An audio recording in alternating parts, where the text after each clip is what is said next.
So I'm continuing to show my CGC graded Captain Marvel adventures, and we have issue 120 with 14 graded CGC copies, one 9.2 and one 9.0. So this is the second highest grade. I like this cover. It's another Crowley copy and has off-white pages. Came out in May of 1951 with Kurt Schaffenberger art. I don't know why they mentioned that because my assumption is that probably just about or most of these comics had Kurt Schaffenberger art. I never really understand why they pick and choose what they're going to put in the little text there, but it says it right up there.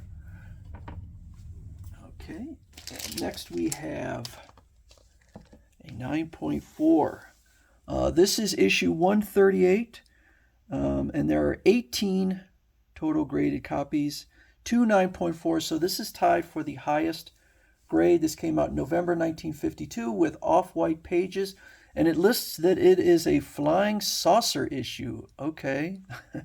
So I guess maybe there's multiple flying saucer stories. I read the story from an online site that would take what I believe were public domain comics and make them available to read. I think the site doesn't exist anymore. This is another Crowley copy. So owned by the publisher of Fawcett. Very cool. To me, it means something. Doesn't seem to make a difference on the value of it. So this is 146, one of the last ones, and it has the red rectangle up there in the corner. There are 16 total graded copies.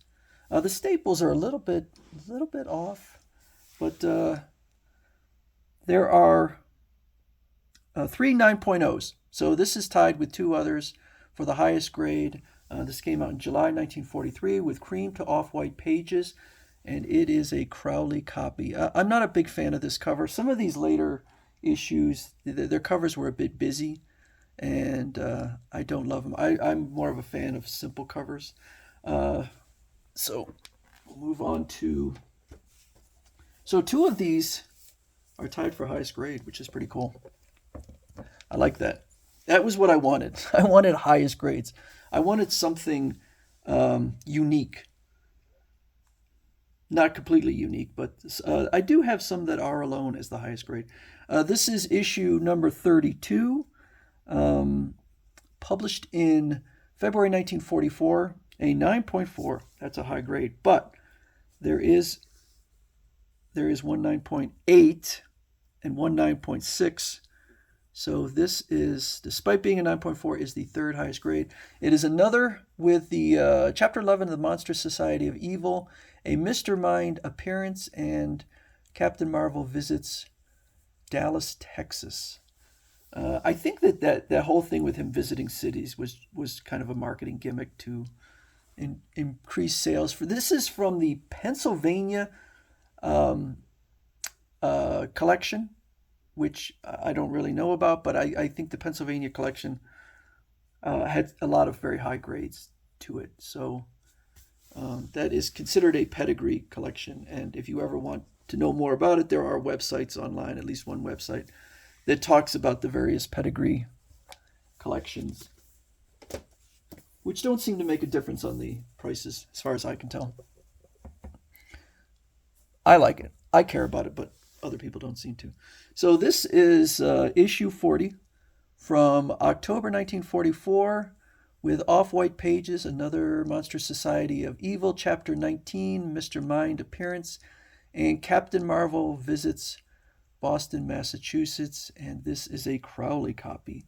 This 9.2 stands alone. Oh, there's 41 graded copies of this one, but this alone is the highest grade. So we'll see if any other copies eventually overtake it. But if you want to know what the highest grade in the world copy of Captain Marvel Adventures number 40 is, this is it right here. I have to figure out what I'm going to do with these comics, because there's only two ways that this can go. Either I sell it, or sell these, or I die with them. And I don't know that my daughters really care. I know they don't care about it, but I've had sort of, in the past years ago, sort of this idea that, um, because I hate to have collected all of these comics and then just break them up and start selling them piecemeal. That maybe some deep pocketed collector who just really gets into Captain Marvel would buy the whole collection and keep them all together, particularly a lot of these Crowley copies. Um, but even though my information on the CGC site is available and I have gotten interest in other comics, I cannot recall if I've ever had anyone ask to buy the Captain Marvel. And if I have, it was a long time ago.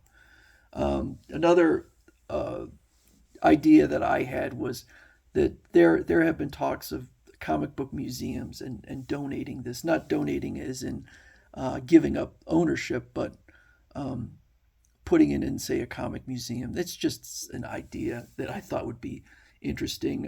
And also, if the character became more uh, popular, that it might increase the value. But DC continues to utilize the character. There are continuing series. There's a series going on right now. We had the two movies, and it doesn't seem to have any effect on people's interest in buying these comics. They're certainly not cheap, but they're not they don't seem to really be appreciating in value. So to me, it's more just a cool thing that I own part of history, but they do sit in plastic boxes in my basement. So I would love to be able to sell the collection to someone who, at some point, maybe someday, to someone who is a real Captain Marvel fan. But and I don't plan on leaving this planet anytime soon. I expect to be here for quite a while. But there will come a time when I'll have to decide whether I'm going to pass these on or sell them. And I think that I'm sure that my daughters would prefer the money, or I might want the money to spend on other things. But anyway, that's 5 more comics from my collection of Captain Marvel CGC graded issues.